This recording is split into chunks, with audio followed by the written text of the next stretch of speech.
Welcome to Canucks After Dark. Here are your hosts, Parker Hallowell and Clay Emo.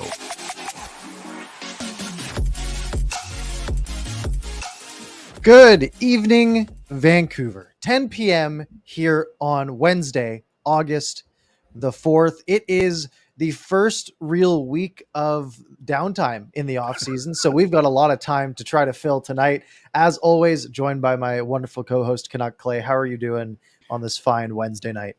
Parker, I'm in a really good mood, always, because we get to hang out at least once a week, but I'm off work for a couple of weeks. I've written my final exam, so I am loving life right now, and I see you are too. I saw a tweet with like 24 packages of Skittles in one of your backpacks. You got to always be prepared. I'm going up on a little vacation for the weekend here, and you got to be prepped for anything, and that anything is going to be me being very snacky.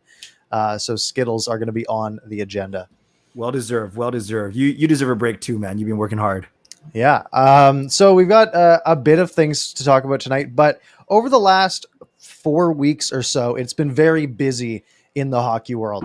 We had expansion draft, we had real draft, we had free agency, a bunch of stuff happened. So we haven't had a lot of time to answer your questions at the end of our shows. Usually we would take about 10 minutes and do that. We've basically not had time to do that. So that's going to be a big part of today's show, especially with the Canucks not really having a ton of news this week.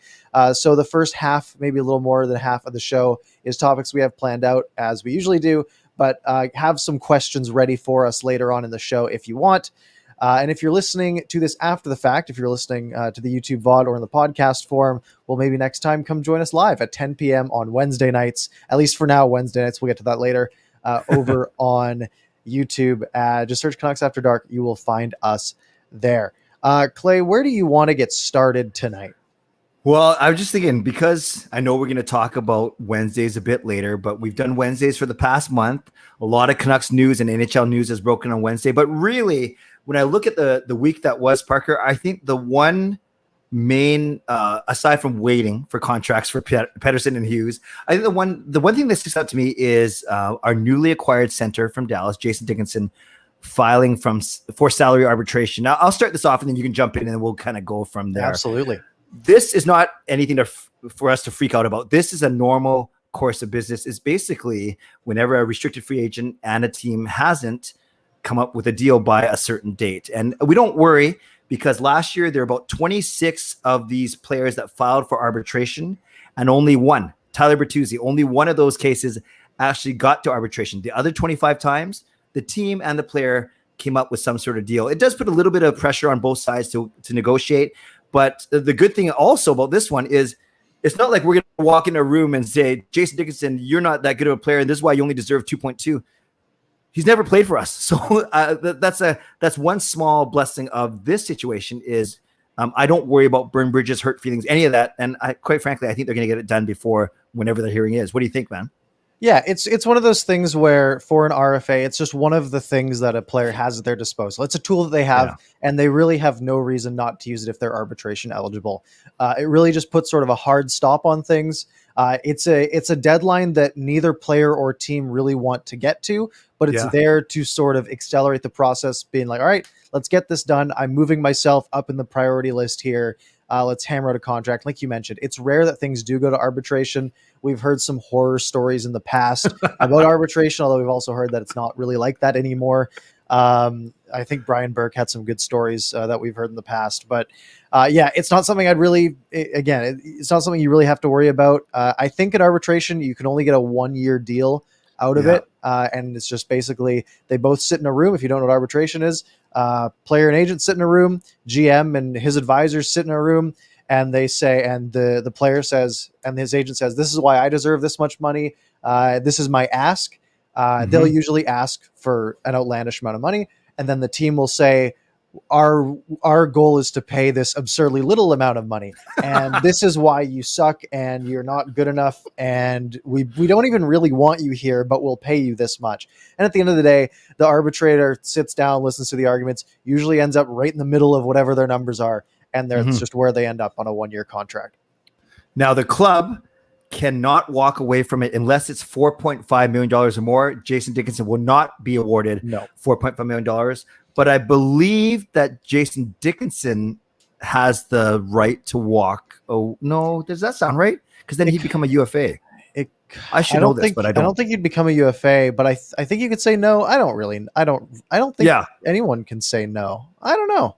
Maybe it is binding. I guess that's the whole point. Regardless, let's just be happy that there's no arbitration for like Canucks After Dark, because then can't handle what Parker would say about me in front of an arbitrator. But why this is important is because this is gonna whatever he makes, that's $3 million, $2.5 million less. Well, that we're expecting though, that you can't pay Pettersson and Hughes. And I think, Parker, that's kind of the thing that's on the back of everyone's mind still, right? That's the biggest offseason thing. Would you say that's looming?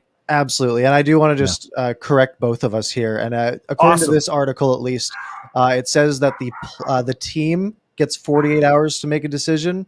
Okay. If they decline, then the player becomes a UFA. So basically that's sort of, gives extra. So the player can't walk away, but the team can say no and just let the player walk, which wouldn't happen in this case, at least. So no real worries here. And I don't think either team or player want a 1-year deal in this case. So I'm sure that they'll just hammer something out beforehand. I agree with you. Yep. So then whatever he makes, then you go on to, thank you for that correction though. That's really good to know. I guess I should have looked that up before I started talking about it. Yeah. And then you can tell it's gonna be that kind of podcast. And then Hughes and Pettersson. And you know what's interesting, Parker, there are more people. I'm not sure I don't think I actually put a banner, but maybe you can whip one up, just a new contract for, you say, do whatever you want. But I think some people are saying that there's a chance that instead of 2 bridge deals, that you could get 1 bridge and 1 long-term out of the money that's remaining. Yeah, I don't know. And if that's the case, Hughes will make less money. So maybe that's the one you go long-term on. But who knows? When Carr's making so much, Heiskanen's making so much. What's Hughes going to ask for? Yeah, there's a lot of money being thrown around at defensemen. What I had heard was it's sort of looking like bridge potentially. Okay. Because the Canucks might just be thinking they've kind of made a lot of money available for right now, right? So they're kind of saying like, all right, well maybe we'll go bridge, bring the dollars down. Yeah, which I don't love because again, you sort of you look at Brock Besser as an example, who had that bridge contract. He's going to probably get a good chunk of money next year. Or if the Canucks had gone longer term and spread out that money over a longer time, he might have been cheaper in the years to come, at least for the remainder of that contract. It really only makes a big difference for a couple of years. Yeah, but definitely something to keep in mind. Good point. Do you worry? You know how. We won't get into it too much, but Quinn Hughes is in the special class where he can't be offer sheeted. Yep. He has no arbitration right. It's called a 10.2C black hole player. But we've seen guys like Johnny Gaudreau, like Torrey Krug actually hold out and actually not come to camp. William Nylander was a good example of that as well in Toronto. Yeah. Do you worry? So I was listening to the Vancast the other day, and what they were saying basically was that don't be surprised if it takes until training camp, and that's just because Quinn Hughes has no leverage in this case. So it's not really a super high priority, right? The player's only leverage is holding out, right? So it's in the player's best interest to wait as long as possible up until training camp, unless they get an offer that they really like, and then just get it done and move on. And for the team, it's one of those things where it's like, well, we can just take care of other business because he's not going anywhere. There's no threat of him getting offer sheeted. Not that really happens in the NHL anyways. So I think, in both cases, and we saw it with Besser, right? For Brock Besser, it took, he missed the first couple of days of training camp. I remember he missed the bag skate, and that was a big talking point. That was smart then. It's something that could happen. But it's not something. I don't think we should be super stressed out if it's September 18th and he doesn't have a contract yet, because I think it'll be right around the corner at that point. Good. Well, thank you, Parker. Thank you for calming not only my nerves, which I'm pretty calm admittedly, but for calming maybe all of our listeners as well. Everybody panic. Quinn Hughes is leaving the Vancouver Canucks. He's going to the KHL. He quits. No, there's no. Yeah, he will be on the ice for the Vancouver Canucks on opening night. And if not, if he really holds out, he'll be in the lineup by a couple weeks after that. But I'm not concerned in the slightest.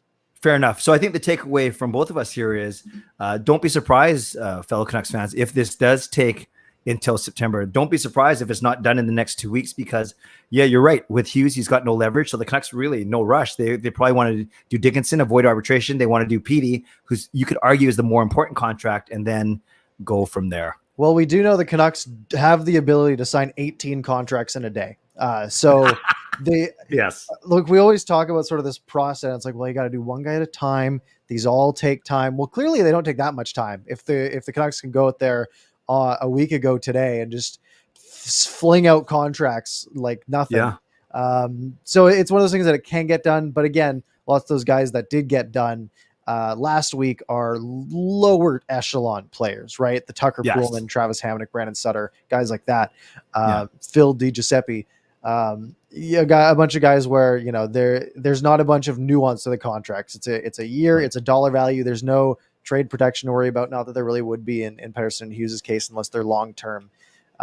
Just a little more nuance, and just these contracts are a lot more important than those other ones at the end of the day. For sure. Can you please put up Tiger Burns's comment 1008 where it says Abbotsford is very deep, going to be deep? Yeah, it's a few up. Find it. Awesome. And it's kind of what you're just talking about, Parker, because yes, they signed those 17 or 18 contracts on that first day of free agency. But what was fascinating, and I want to plug one of your videos from this week, which I thought was excellent, where you compared what this roster might look like this season to the bubble, the one that just made it to playoffs about a year ago today, basically. And one thing that, aside from getting into, you know, the top players, is we seem to be a lot deeper. Like your 7th, 8th defenseman this year, it's a battle between Julevi, Shen, and Hunt, like actual NHL players, as opposed to who knew what who they had to pull up last year. So I liked the video, so I want to plug that. But I want to also say, kind of agree with what Tiger said, is that with all these guys who have actually flirted with pros, we're gonna have a much more competitive team in Abbotsford this year. Absolutely, and the only issue with that is the Canucks have a lot of these, you know, depth guys. They just don't have that real higher end to that. They sort of have a lot of 4 to 8 guys, it feels like, and not a lot of 1, 2, 3s. But the depth is good, and hopefully we see it every year with the. I guess I'll get rid of this. We see this every year with the whole, you know, Jim Benning's end of year press conference. Well, injuries, you know, caught up to us and all this stuff. And look, every team in the league has injuries for one, and now you actually have the depth, and now there shouldn't be any excuse. The travel sucks for Vancouver. We're in the top corner, basically, as far away from everyone as possible, especially the East Coast teams. But yeah, the Canucks do have a lot of depth. They have a lot of guys who can at least come in and step in, and not be lost in the NHL. Yep, totally fair. And I think we talked about this last time, or maybe I've asked you 2 times ago. You think you'll get out to some Abbey games? Yeah, probably. There's no reason why not. At least a couple. And not that I'm super fired up, but yes, I'll definitely check it out. By the way, I won't divulge his or her identity, but I know of someone who picked up a pair of tickets for the Canucks and the Kraken in Seattle for the end of December. Oh, wow. So I didn't ask where the seats were, but let's just say they're standard, cheaper seats, I presume, right? Right. Guess, I don't want to lead you here, but Parker, guess how much this person paid for each ticket. They buy them secondary market? No, they bought them actually primary from whatever Ticketmaster. Yeah. But it was still I'll give you a hint. It was way more expensive than I thought. I'm going to say like $130 US, maybe 150, 160. This person told me they were $260 US a ticket. Jeez, that's absurd. That is too much money for like an upper bowl ticket. Maybe. Okay, this person didn't say they're upper bowl, so maybe this person splurged and they have way more money than I won't say you. I won't judge, but I know they have more money than I do if they're paying $260 US. So what's that? $350 Canadian or $300 Canadian? Yeah, that's per ticket. That's crazy. And that's the thing, right? It's a brand new team, brand new market. Their season tickets sold out right away, and it's a local team. It's you said late December, so is that going to be December 27th is during the holiday season? It's just asking for prices to go up. Yeah. Let's go on to our next. Sorry, one correction. January 1. It's a New Year's Day game, so maybe that's why cool. they were able to jack the prices. Yeah, my bad. No worries. So this was also mentioned while we were talking about the AHL team, and Rick Dollywell tweeted this out about an hour ago. That it looks like the Canucks might be bringing back Ashton Sautner as some AHL depth. So we kind of mentioned Canucks just have this big group of, that sort of 4th to 9th best defenseman. And like you said, Shen, Yule Levy, Hunt, Rathbone might be above that tier at this point already. And then now Ashton Sautner being back in the mix. Just again, a bunch of depth, a bunch of guys to go fill that AHL roster for sure. Yeah, just popping on the Canucks cap friendly page, and it's the guys you mentioned. So on the main roster, they have Ekman Larson, Myers, Hamnick, Pullman, Rathbone, Shen, Hunt, Julevi, Hughes. So the 9 guys we've been talking about. Then I come down a little bit, and right now they have listed Jet Wu, Brady Keeper, Kyle Burrows, Devontae Stevens, Madison Bowie, Guillaume Brisebois, and now it sounds like Ashton Sautner. But it's a lot of names. That is a lot of guys who are just not good enough for the NHL. So that might be a very good AHL defensive group. That's to be true. Honest, right? If you have guys like Bowie, Sautner, Hunt, like all in the AHL, that could be a very, very strong, could be a very strong Abbotsford team. And I wonder if the Canucks are trying to do that, right? If they're trying to sort of stack up Abbotsford as a business move and try to make this brand new Abbotsford team one of the top teams in the AHL. Right. Some real potential there to bring in some fans in Abbotsford, where if maybe the Canucks aren't doing so great, the people in Abbotsford, Chilliwack, Aldergrove, that sort of area can look and be like, wow, well, this team right here is one of the best teams in the league, and they're winning a ton of games. And these players might play for the Canucks eventually. Let's go watch them. And it could just get more people in the arena. That's an excellent point. And we've talked, Parker, ever since they made the announcement, the ability that Canucks have to capitalize on the logo, the brand, the colors, the pride. But you're exactly right. They need this team. They can't just get by on fan excitement alone. They need this team to win. They need both teams to win. The AHL team and the NHL team. Yeah. It'll make our job a lot easier too. And speaking of sort of the business side and making the business side stronger, the Canucks, some turnover in the business side of the Canucks. Bringing in Michael Doyle to be the president of business operations, as Trent Carroll, who is the current COO of the organization, is leaving after just under 2 years as COO for the Canucks. And it's funny because we were talking as you were building that banner, we were kind of joking around as we know his last name is Doyle. I think I gave a Steve and you gave a Jack, and we were both wrong. Way off. It was a generic name. Let's be fair, Michael. Right? It wasn't like something off the board, but exactly. I don't know a lot about this guy. Apparently he has 30 years of experience in the sports and entertainment industry. He's Top Table Group, right? Yes, he is the president of Top Table Group. He's been part of CSE for over 10 years. He worked for Maple Leaf Sports and Entertainment for 10 years, 6 years with the Mouse Walt Disney Company. So, I mean, it seems like a guy who's well qualified at the very least. Just sort of interesting that we saw Jeff Stipek as the guy for a short period of time, and then Trent Carroll as a short period of time, and now they bring in another guy, basically 3 guys in just a handful of years. That's you're right, Parker. That's the point we need to make. And by the way, I know Justin says in his comment, I've met Doyle, but Carroll we missed. I know Lucas also, like Justin, works for the Canucks, so they've probably met. They probably even met Trent Carroll. But we joke around about the turnover on the ice, both for Abbotsford and Vancouver. It just shows that, and with all due respect to Justin and Lucas and people that work for the Canucks and still do, which is good, it just shows how much turnover, how much instability there is. And it goes all the way to almost to the very top, right? With a group like this, and with an announcement like this, so I'm looking forward to, just like I'm sure fans, players, coaches, I'm looking forward to stability. And if I may, on that note, I did an interview with Patrick Johnston of the Province today for my channel, and one thing is he talked about an article that he just wrote with Anton Roussel, and before we press record, he told me some stuff off the record, nothing too earth-shattering and nothing where I'll betray his trust. But let's just say that this instability that you and I have been talking about for the past 2 or 3 minutes, the players feel it too. And that's not a good feeling. That's not a good feeling at all in such a crazy year, right? Yeah, it doesn't surprise me. Instability, and again, it's not entirely the Canucks' fault, right? It was an absolutely wild year, of course, last year and a half, where everything got turned upside down, and no fans in the stands, and the team didn't play well, so a lot of shakeup. It just sort of could be the nature of the beast sometimes. In the industry here. Yep, you got it. All right, let's go.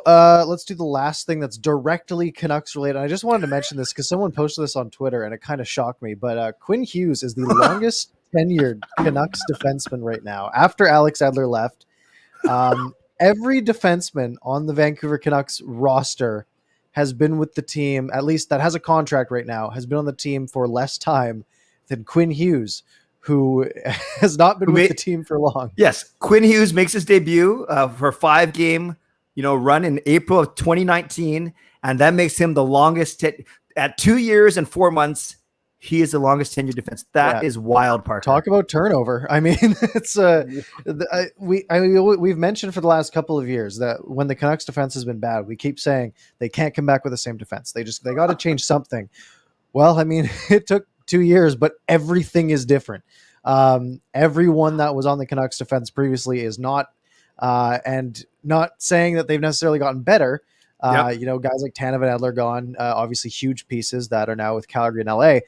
But it is a whole new defense that is going to be unpredictable going into this season, right? We can look at the analytics. We can look at how these players played previously, like Ekman Larson, like all these guys, and we can sort of draw conclusions, but we don't know, right? We don't know how they're going to work together. We don't know how if they're going to be motivated by a new team. There's so many variables brought in here, especially this offseason with the amount of shakeup there's been, that it is hard to predict. No, it's crazy. And as you talk about that, Parker, I'm just scanning through the forwards names in my head. Is Bo Horvat, drafted 2013, the longest tenured Canuck? Like, obviously Brandon Sutter is older than him, played more years in the league, but as a Vancouver Canuck, can you think of anyone that's been on the roster longer than Horvat started in 2015? Definitely is the oldest, like the longest tenured Canuck. Just look at the list. There's no one else here close. Yeah. Unless, Thatcher Demko is drafted the next year, right? The following year? Yeah. Okay. And it started a little, wow. And it started later, of course. Interesting. Well, hold on. No. Roberto Luongo is still on the cap. so let's not get too far ahead of ourselves here. Thanks for reminding me. Appreciate it. The longest tenured Canuck, who the Canucks were not his latest team. Yes. Very, very ridiculous. Interesting for sure. And then a couple other things that are semi-Canucks related. Alex Burrows, former Canucks legend, really, signing a 3-year coaching extension with the Montreal Canadiens. So he is continuing his rise up the ranks in that organization. Yeah, you, I presume not, but I'd love to hear your opinion. Are you surprised at all at how well he's adapted to coaching? A little bit. I mean, it's a rise that was really quick. I mean, he was playing just a couple of years ago, right? Yeah. Like really not that long ago, but he got into coaching and he went straight to the AHL. And then right away, there was some turnover in the Montreal organization, and that allowed him to sort of step up. And I guess he impressed the brass there, guys like Bergevin. And he is just he's climbing the ranks, and he could be a head coach pretty soon, really.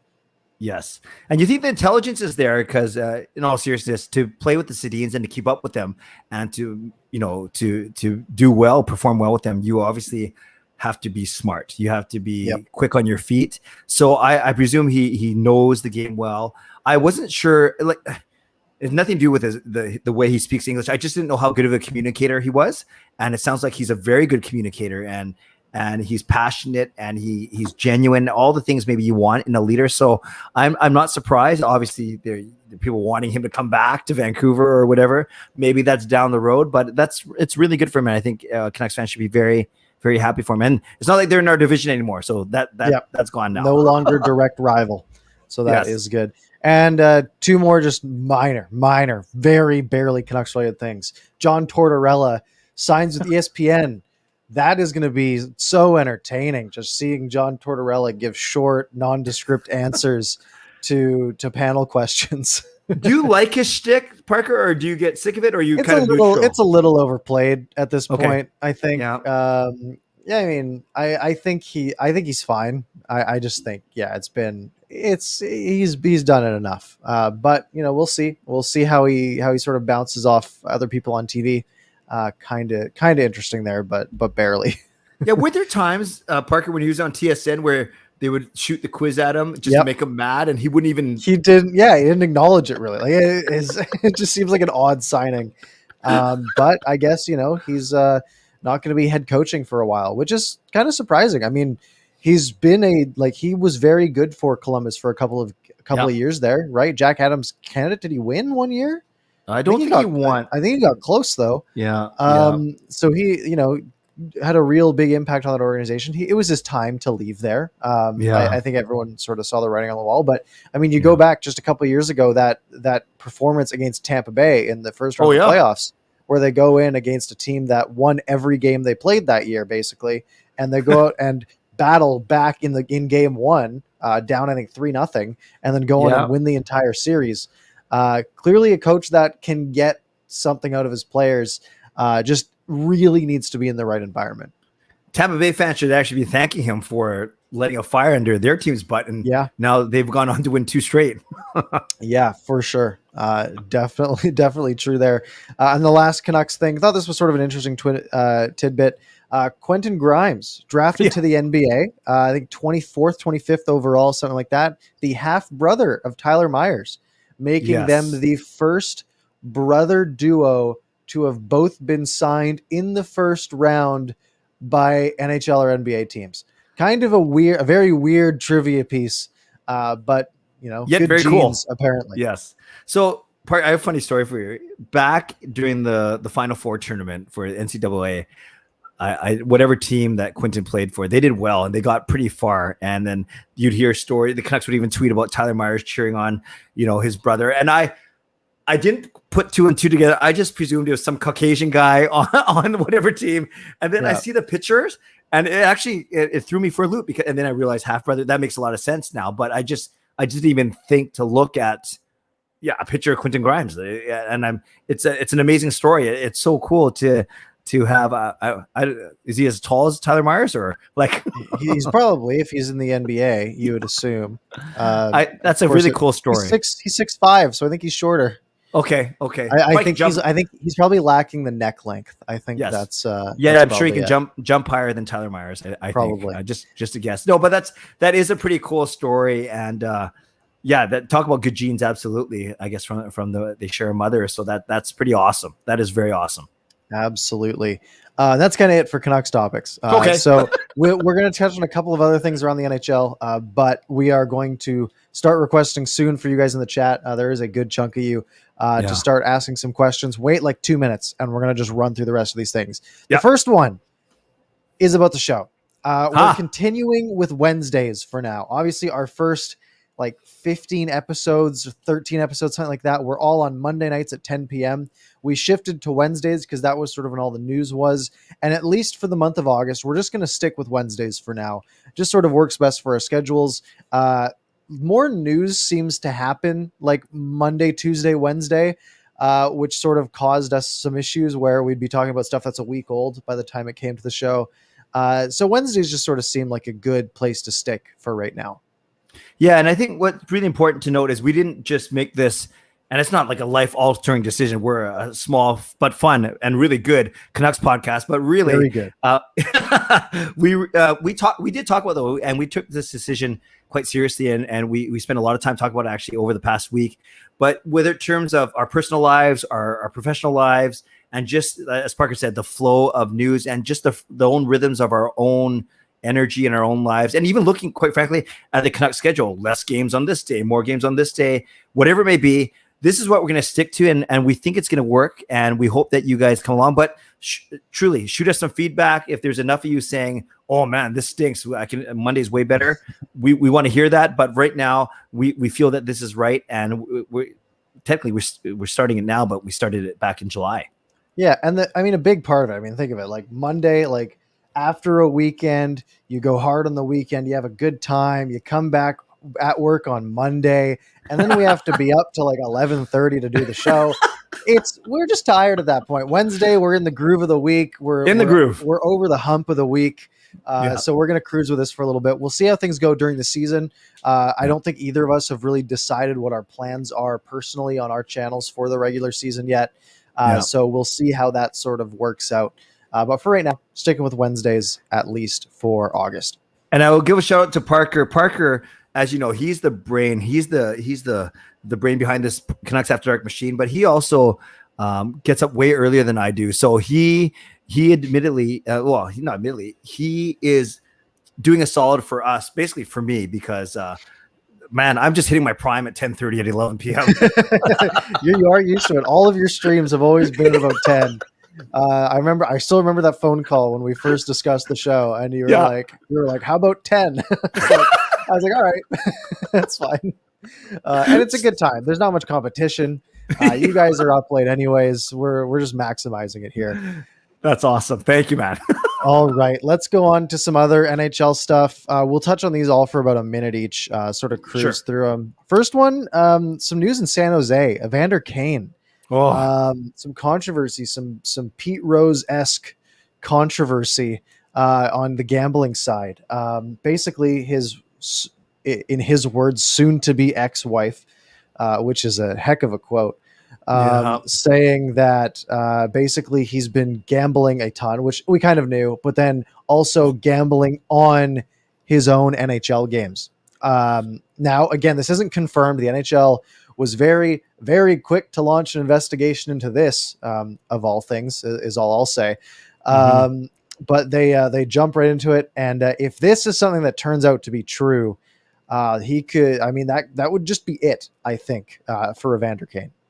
Yeah, we don't want to spend too much time on this because there's a lot of allegations, nothing proved yet, Right. But it's not a good look. You're right. It's not a good look. We've heard now reports of teammates not wanting to play with him. We've heard of him voluntarily taking a break from the Hockey Diversity Alliance, right? So there's just not a good look at all. And this isn't going to do anything for the people listening, but for those people watching, that's a picture. Oh, which way am I going here? So that's my son, Sean, with Evander Kane. Evander Kane did come into the bowling alley once. So that was from a couple years ago. But I'll tell you one interesting story. You guys know that my first cousin, Dusty, 2 years in the Winnipeg Jets organization, then 4 years in LA, then 1 year in the KHL. In his 2 years in Winnipeg, right when they're done, I actually asked Dusty about Evander Kane. And I asked him, what was his attitude like? And remember, this is 6, 7, 8 years ago. And I won't say too much, but Dusty basically told me a couple of stories and hinted to me that back then, even his teammates didn't like him because of the most positive. Exactly. Immaturity. Yep. So no surprises, unfortunately. Yeah. But just some little scoop there for our viewers, Parker. Yeah. And if more info comes out of that, we'll break it right away as long as it's on a Wednesday. Yes. Moving on to the next one that we'll touch on, Jack Eichel and his agents turning up the heat on the Buffalo Sabres organization. This was wild, and I highly recommend you look up the statement if you haven't seen it already. Really just a scathing review from his agents on the way the Buffalo Sabres have conducted themselves in the whole Jack Eichel surgery saga. Whose side are you on this one? Parker, all I know is if we ever need agents, I want to have Jack Eichel's agents as our guys because they'd get us something good. Now, Amelia, I didn't read through the whole thing. Are they basically taking issue with Buffalo's handling of his injury? Right. So basically the way things work in the CBA is the team doctor has the final say on what gets done. So Jack Eichel can go get a second opinion as my light goes out here. Jack Eichel can go get a second opinion from another doctor, and then he can take that second opinion back to the team doctor who can then say, nah, we don't like that opinion, which is kind of what's happened here. Jack Eichel has, I think, disc problems in his back. Basically, there's two options. One is a replacement, which is what his doctor recommends, and one is a fusion, which is what the team doctor recommends. The team doc or the Jack Eichel's doctor then went on 31 Thoughts with Elliot Friedman, talked about all of these things on why this is the right move on a player of his age If he gets the fusion surgery, he will need another one before his career is over and another one later on in life. And sort of just the best for Jack Eichel. Meanwhile, I think the Buffalo team doctor is looking at that and saying, well, it's a little more risky of a procedure. We want him to be healthy and playing for us and having more trade value, and not really looking out for the person first, is sort of what I gathered from it. Okay. So it really looks like the team doctor, who at the end of the day, sort of gets, the notes on what lane to be in from the upper management potentially. It's just it's a weird way the CBA works.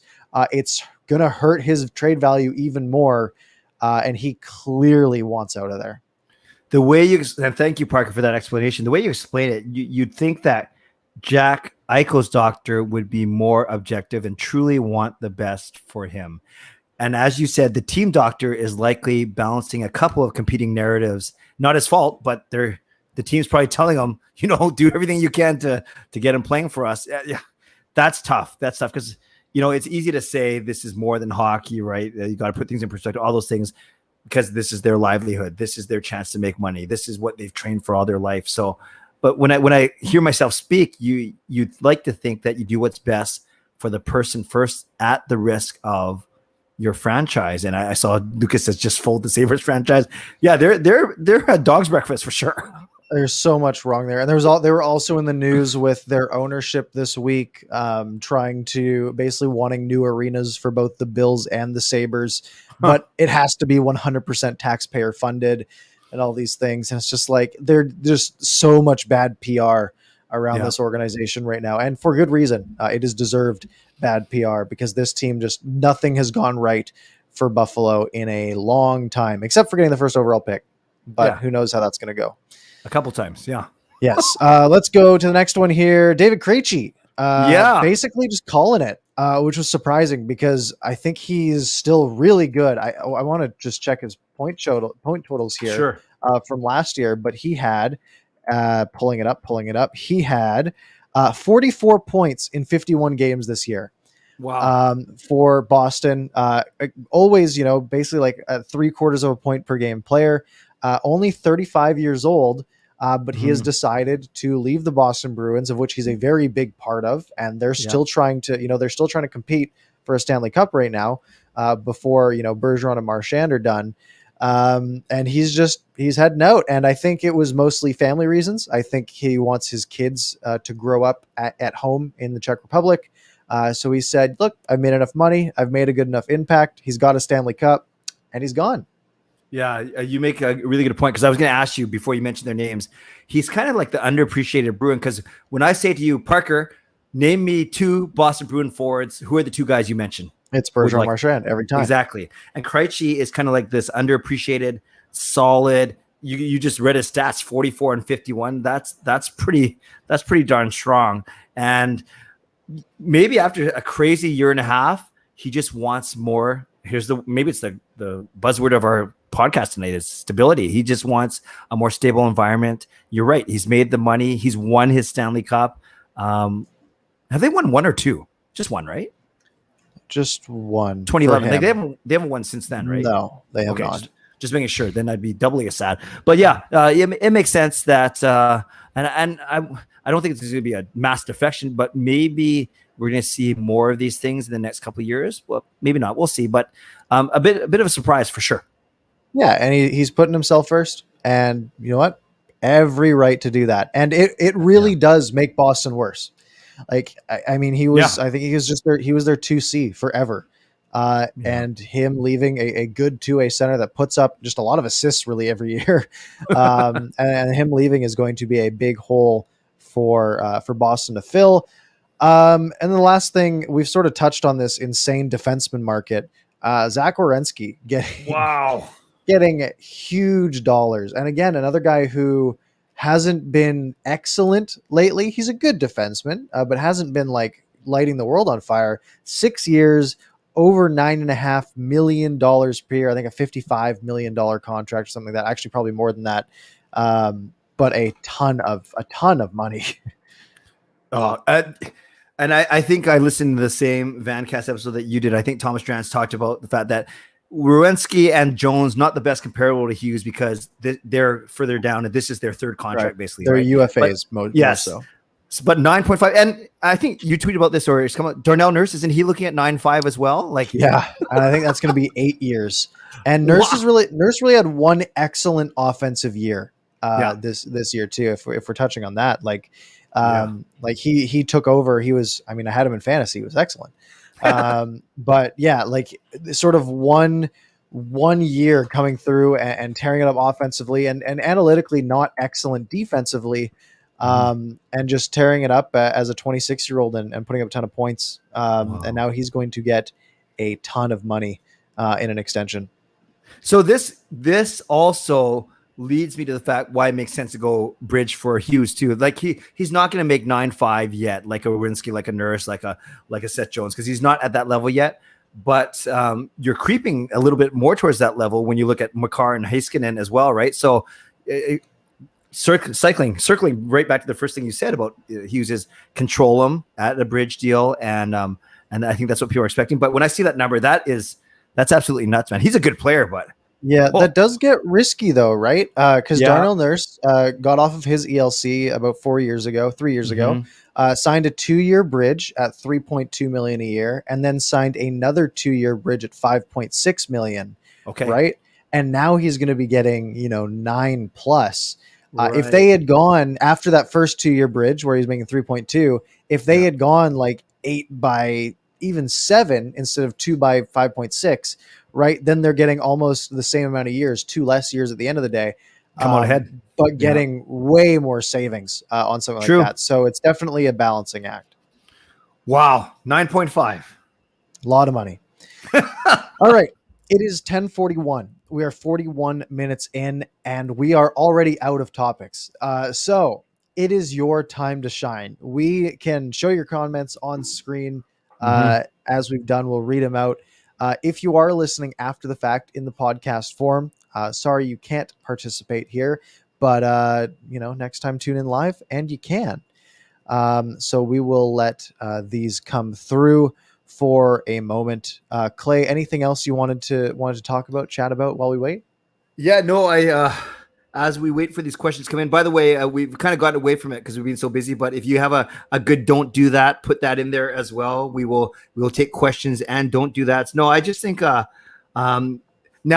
truly we're going to be in the dog days of summer, right? We had a crazy 3 weeks, and now we may be having to do kind of more some hypothetical videos and stuff like that on our channels, but those are fun too. Yeah, and lots of podcasts and lots of people are taking breaks during this time. Yeah. Not us. We're gonna keep grinding. We got the grind set, so we're gonna keep moving forward. Is that a thing that young people say? The grind set, the grind mindset. Not really, but it's fun. Okay. And by the way, if you haven't already, and you're listening on Apple Podcasts, especially, leave us a 5-star review. We'll read it out during the show. Clay, why don't you pick a comment here? All right, let's go with. Okay.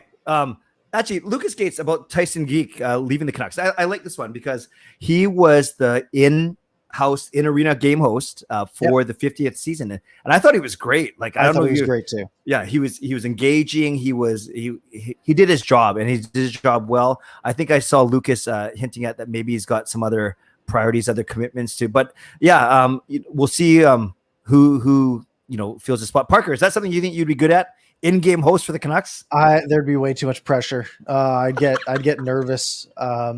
Look, I can talk to. I mean, look, our last 2 episodes had thousands of plays each. Oh, that's cool. I've my videos over the lifespan have had like 300,000 views. Clay's have had millions. That's fine because at the end of the day, I'm in a room talking to Clay or I'm talking to my camera.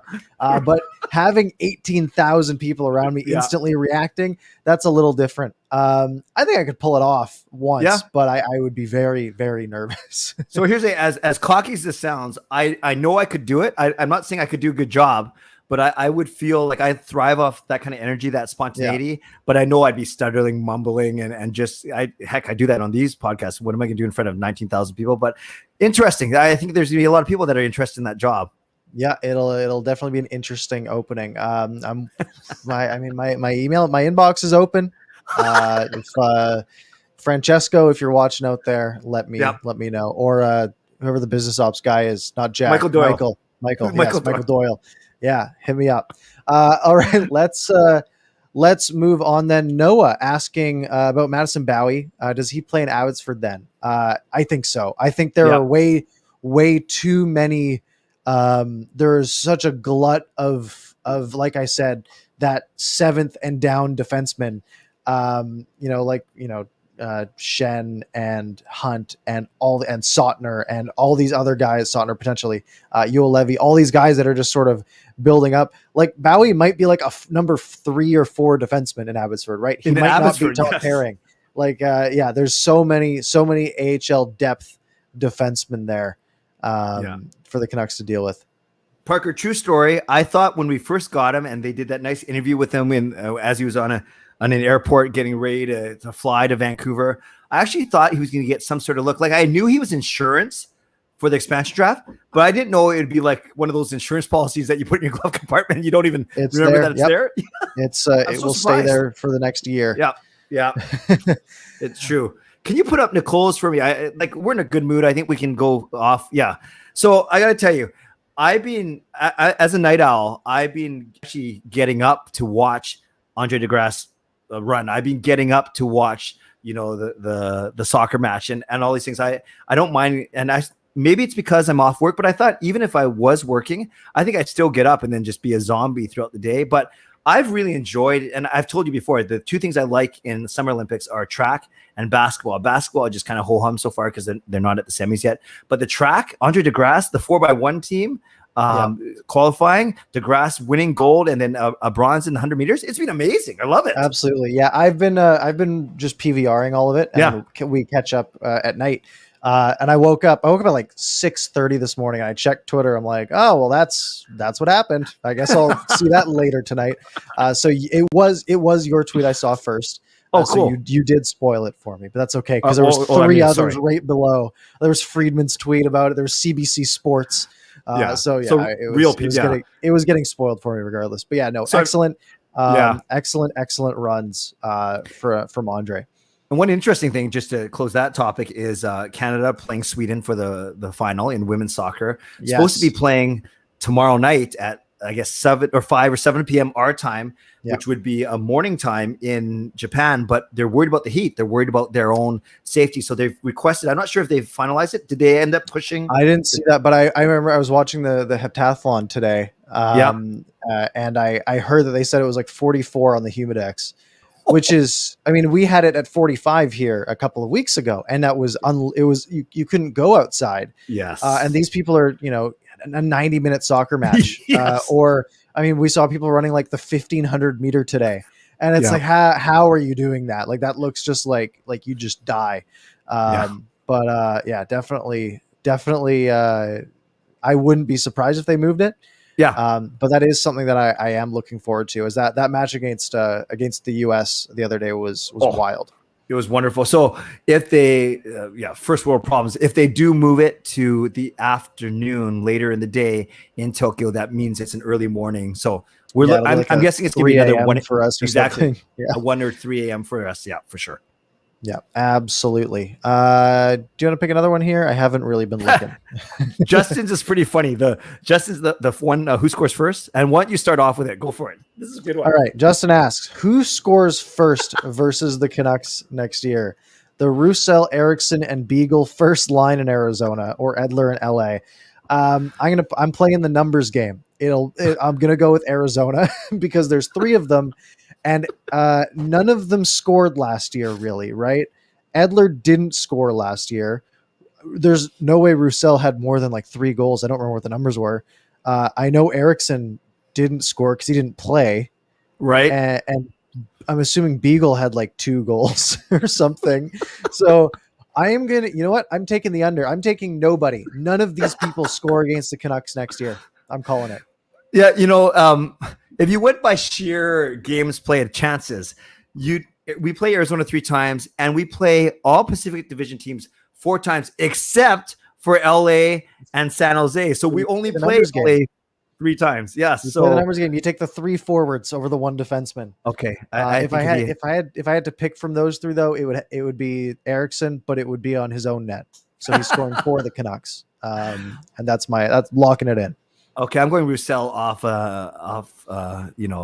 escape, but that's okay. Can you put up Noah's? Did you hear about Travis Boyd? Because this is technically a Canucks related story. I missed it.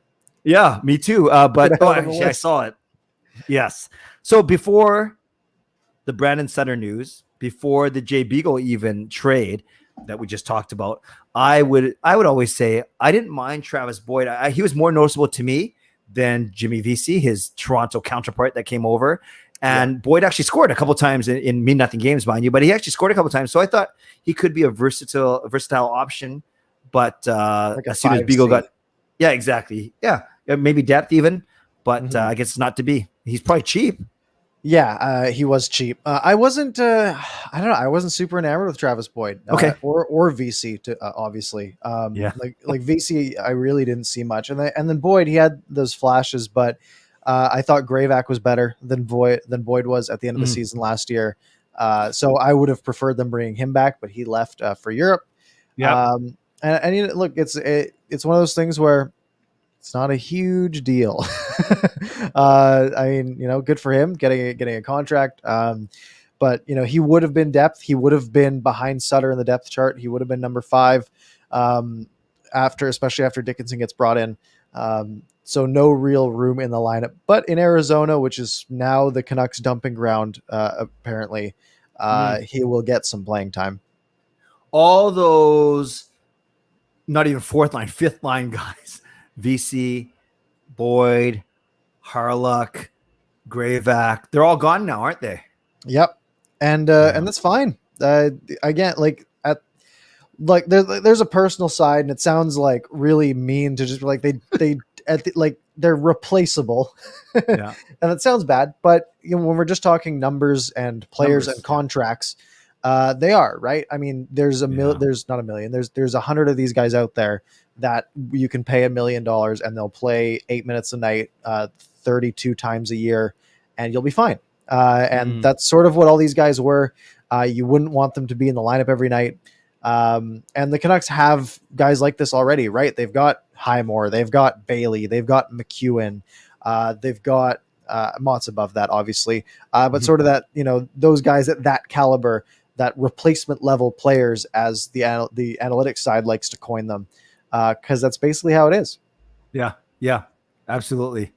Well, I just used a Parker. Parker likes to say absolutely. I just say, do I? Yeah, no, it's a good thing because you're affirming mostly what I say. Edmund, the most recent one. Any word on what numbers? So Ekman Larsson wears 23. Is that correct? Yes. So he'll just take, it's not like Edler's numbers being retired. He'll go Ring of Honor, but it's not like his. I wonder if he'll ask. Just as like, but I'm sure I don't see Edler saying no. Yeah. Because I think they're close. So probably, and then Garland was 83, right? And Beagle's gone.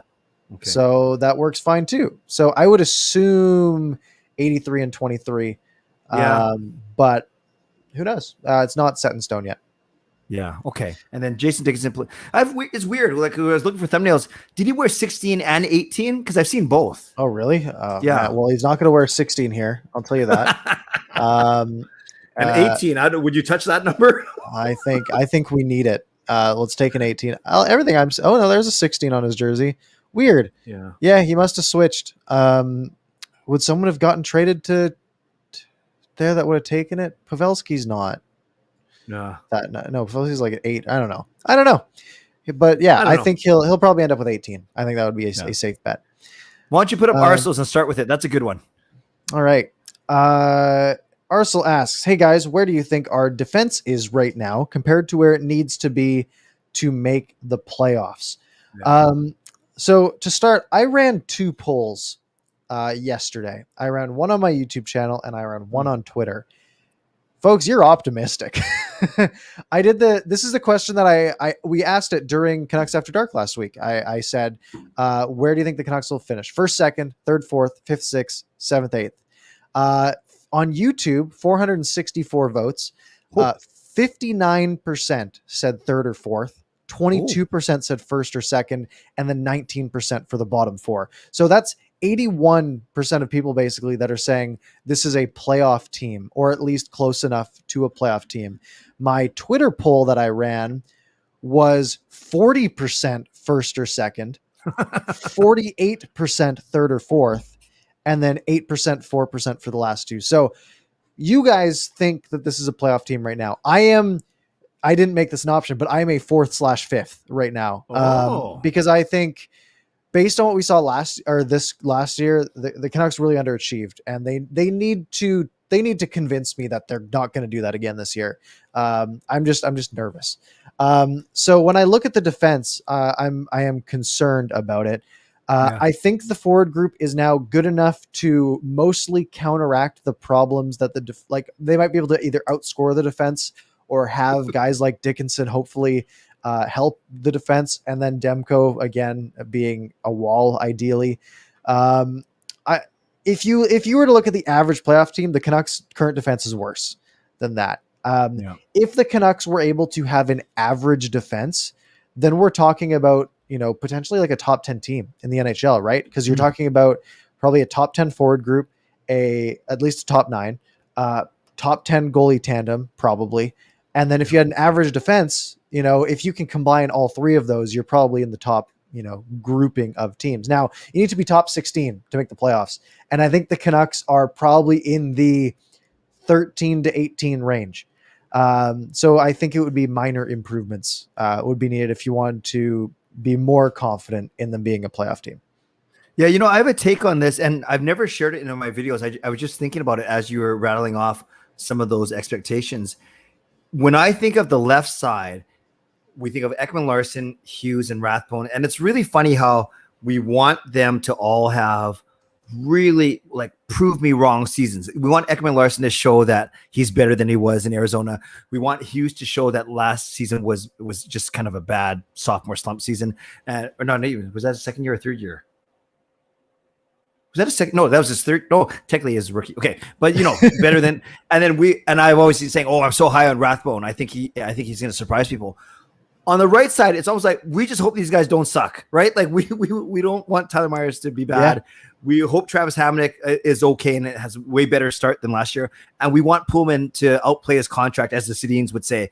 But isn't it funny how, at least for me, the left side is kind of like going to run this defense, and we want them to perform really well. And we just want the right side to do their job. Yeah. Stay afloat. True. You got it. Yeah, it's kind of like the left side's going to be like a tugboat. just keep the right side moving, keep them hanging on. So that'll be it's a really weird dynamic on the right hand side. I mean, there's not a lot of great right hand defensemen out there, anyways. That's why they get that's a good point, and that's something the Canucks are just sort of suffering with. All right, time for one more. You pick it. I'm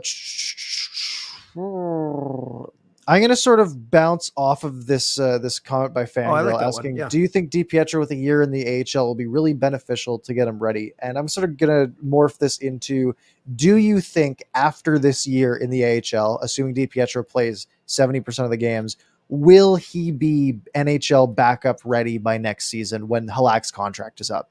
Okay. You want me to go first? Yeah, absolutely. So my answer is yes. I think the fact that he has easier access to Ian Clark, the fact that I don't know how they do this transaction wise, but he could actually practice with the big club sometimes if they have a big gap between games. I know they were talking about that on some podcasts and stuff. I just think there's the proximity to his goalie coach, not only our development coach, but rather the main director of goaltending. I think that can only help. And the fact that they signed Halak for 1 year, they know they've laid out the path, and it's very clear that they're paving the way for DiPietro. So by hook or by crook, he'll be on the team as the backup for the 2022-2023 season. Yeah, and it's a low risk move, right? This Halak move, because let's say DiPietro goes out there and he is excellent, like we are hoping, because he's shown that he's really good at the AHL level, and he gets a lot of good practice time, gets a lot of good game time, because he didn't get that game time last year.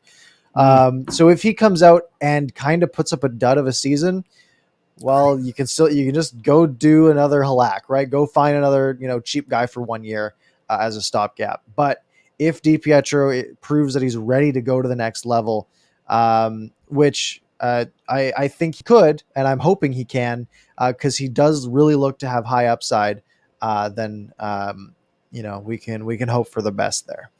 Yeah. I think that's a good way of putting it. So bottom line, when you look at our team, kind of summarizing everything we've talked about over the past hour, past 3 weeks, we love our forwards. We like our goaltending. And this I'm defense a little scared of the defense. And it's exciting, right? This is a Canucks team where every game is going to matter this season, because if they make the playoffs, it's going to be by a few points. If they miss the playoffs, it's going to be by a few points. Yeah. So it'll be really, every point is going to matter. Before we wrap up here, there's a comment from Eternal Silence here asking, how many goals do you think Podkolzin will score next season? I'm going to use this as a little teaser for next week's episode. I have some plans.